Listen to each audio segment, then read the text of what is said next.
and welcome. You're watching Head to Head. I'm Antonina Antosha with UATV. The office of Ukrainian President Volodymyr Zelensky announced plans for economic reforms in the country. They relate to the privatization of large state-owned companies, the lifting of the moratorium on the sale of farmland, and reducing the budget deficit. To discuss this, we're joined in the studio today by Serhiy Fursa. He's an investment banker and economic expert. Hello, and thank you for joining. Hello.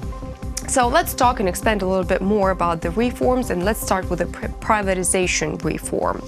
What are the main peculiarities of the changes that are going to happen, and if they have already happened, and how long do we have to wait for the reform to be fully operational?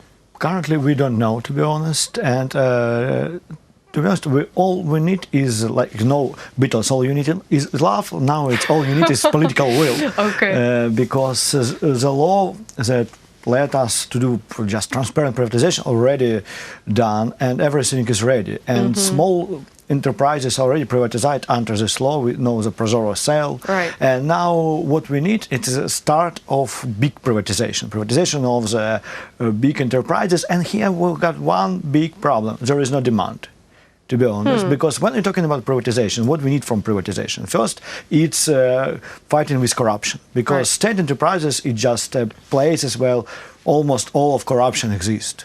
So if you sell it, you just let the corruption on this enterprise to zero. Second, it's signal for investors. Signal for investors that, okay, we are ready, guys, come to our beautiful country and invest. We could remember a story of Privatization when it was sold under transparent auction and metal was bought for $5 billion. It was a huge signal, and after that we have quiz of all investors just knocking the door of Ukraine. Well, how about we get the foreign investors interested in our large state-owned enterprises? And here is the problem, because we do not see any significant interest from foreign investors in Ukrainian objects. It's the biggest problem, and it's not even, we're not now talking about investment climate. We're talking about such enterprises that are already not sold yet, are not interesting, because it's unecological, for instance. It's not good for environment. It's not good just from a market and as side. a result, it will require a lot of money to rebuild it? No, just for instance, coal enterprises. Right. When we're talking about Central Energy, it's like a brilliant, but you wouldn't find any even banking loans to support your buying, because banks in Europe do not play in this game already. They say we are good for environment, we not invest in for coal enterprises, and we don't see any number of foreign investors like 3 or 4 years ago. Gaz de France wanted to buy it, but privatization was sabotaging. And as a result, we have zero result. Now, the list of investors is almost all Ukrainian guys. And it wouldn't help a lot, to be honest, to make a signal to all foreign world that we are ready if some local oligarch or local small business or big business will buy it. So, yes, it should be done. We should sell all these enterprises. But when talking about as reforms that should make a signal to foreign investors, I do not really believe that privatization now will help us. So land market is much more Let's profitable. talk about land market then. The lift of the moratorium on the sale of farmland. How effective would that be in terms of attracting foreign investments? It could be like rocket science, to be honest, because moratorium is a bad idea for Ukraine, and we have an ineffective market yet. And yes, agriculture, land and agriculture business, it's very profitable in Ukraine. So far, I think it could be a great boost of investments and foreign investment also, if new government will implement this land reform. If we're talking about what effectiveness, what economical result, World Bank, for instance, saying that it's up to 2% of GDP additionally every year if we will lift the moratorium. So far, it could be on a one very hand, positive forecast. Yeah, on the one hand, it would be a great signal for investments. It will attract a lot of foreign investors, a lot of just money, because even small farmers will go to the bank, take loans and invest, and it will boost the economy itself. and on the other hand, a signal for other foreign investments who invest in IT, in whatever they want, but they got signal. Look, at this point on the map, somewhere on the globe, there is a country that opens their doors to investors. And you know, all investors' global thinking, they run like horses by one, what taboo is. One will go and all others join them. So it's very important to give them a signal and to attract 1 or 2 or 3 big guys. And the rest one will just follow. Yes, the rest will follow because it's world walking. All right. What about the proceeding with the cooperation program with the IMF? How will that affect the investment climate in Ukraine? Okay, we need IMF. We need IMF, and there is no doubt that we need IMF. Okay. Even in such global environment as now, because it's very positive. Mood is very good, and to be honest, I think it looks like 2006, 2007, and it's not a good, very good signal. But still, even in such a mood, markets need a signal that Ukraine is adequate. Adequate economical policy for Ukraine means IMF in Ukraine. So, and to be honest, for the last 5 years, all structural reforms was done under the umbrella of IMF.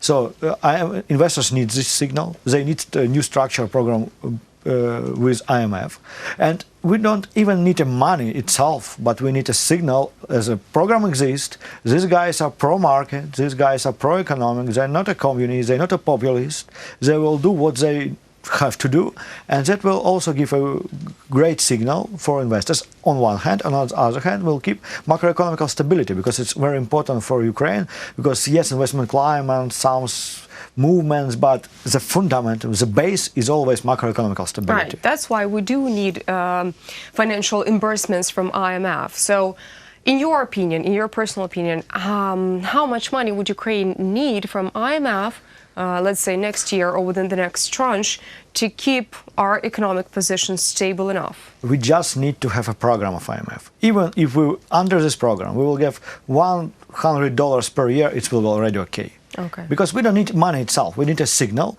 With these signals, Ukraine... Or a push. Or push. Yes, a push and signal. And understanding of all the other guys that we are pushing somebody by somebody. That somebody is pushing us, and we are still okay with it. All right. We've just had snap parliamentary elections, and we have 5 parties that are making the new parliament of Ukraine, and all of them have their own new economic program presented. I'm not sure if you're familiar with all of those programs of those parties, so I'm going to voice them. Okay, the Servant of the People Party wants activities that are directly connected with the construction of a liberal economic model. And I have a quote here by Ruslan Stefanchuk, who's a presidential representative to parliament. He said, the main mission is to break the system and propose a new economy model where the state becomes a service, offering a different quality of services, launching private initiatives in all areas where there is judicial protection of any initiative and where investors come to get guarantees.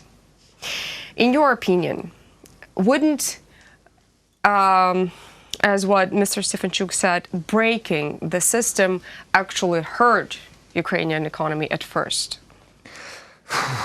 It depends what system is going to be broken, because... Well, the existing one. No, we don't need to break... I don't think that they mean that we'll break everything, yes? They think that they broke such relations that, that there is a base for Ukrainian system, like corruption, because corruption is the base of the system. And unfortunately. Unfortunately, yes. And a lot of Ukrainian institutes just doesn't work. But if you break, for instance, prosecutor officer, nobody will match it. Nobody will care, because it doesn't help a lot. We got only a few institutions that already produce themselves as institutions, like National Bank, for instance. They shouldn't touch it, yes, because it's new institutions. They just were rebuilt and it should work. But if we're talking about police, special forces, prosecutor officer, yes, it could be destroyed. They do not help a lot, yes. What exactly the right point, that rule of law is the biggest problem. And to implement, when we implement this rule of law, it will help a lot, even with this all breaking systems. But to do some we don't just to build it from the zero. you can't rebuild institutions. Yes, you can't. Even you will put in the head of the prosecutor officer. That's why you have to replace it with something, right? Replace not the people. Replace the alternative with institutions. Right. Just rebuild total institution. Because if you just will put Dalai Lama as a head of prosecutor officer, it's not going to help. Yes, it's going to help. All right. The opposition platform for life is going to concentrate on economic pragmatism. And the main priority is the fight against poverty and ensuring social protection. Nobody cares about what they will be concentrated, because these guys will be concentrated in one corner in the parliament and will sit there with no influence. All right. The European Solidarity, which is the party of the fifth president of Ukraine, Petro Poroshenko, named its program Protect the European Future of Ukraine. Is the European future of Ukraine under threat? We'll see. We don't know, because we still do not really understand what is in the mind of the people who now are ruling the country. We don't know. We don't understand it. So. Okay, the Batkivshina has the action plan that is called New Deal. And for the next 5 years, their main goal is going to be to gradually reach the level of Poland's average wage in dollar terms. As of today, the average salary in Poland is 3.5 times higher than in Ukraine. How achievable is that? I think only one goal that they want to achieve is to let Yulia Tymoshenko in 5 years to be a president. So their economy program doesn't mean anything, because if they will be in coalition, they will be a minor role with any influence. But it's an example of just total populism, just populism as itself. So I hope they will have zero influence on any economical stuff in Ukraine. Okay, that was harsh.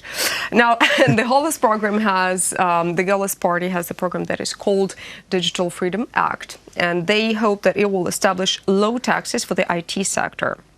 Also, the party advocates the abolition of the outdated labor code, state financing of best startups, the creation of broadband internet access, and the introduction of 5G. Which of these are achievable? I think the best practice for Ukrainian IT market is the state do not touch IT market and IT guys. So just let them do what they already done. What about the abolition of the labor code? It's very important, by the way, because this labor code comes from 70s or 60s of Soviet Union. And we got an example, for instance, on Germany, when Schröder, we don't like this guy, yes, but he made this reform. And after that, it helped Germany to increase their GDP significantly, because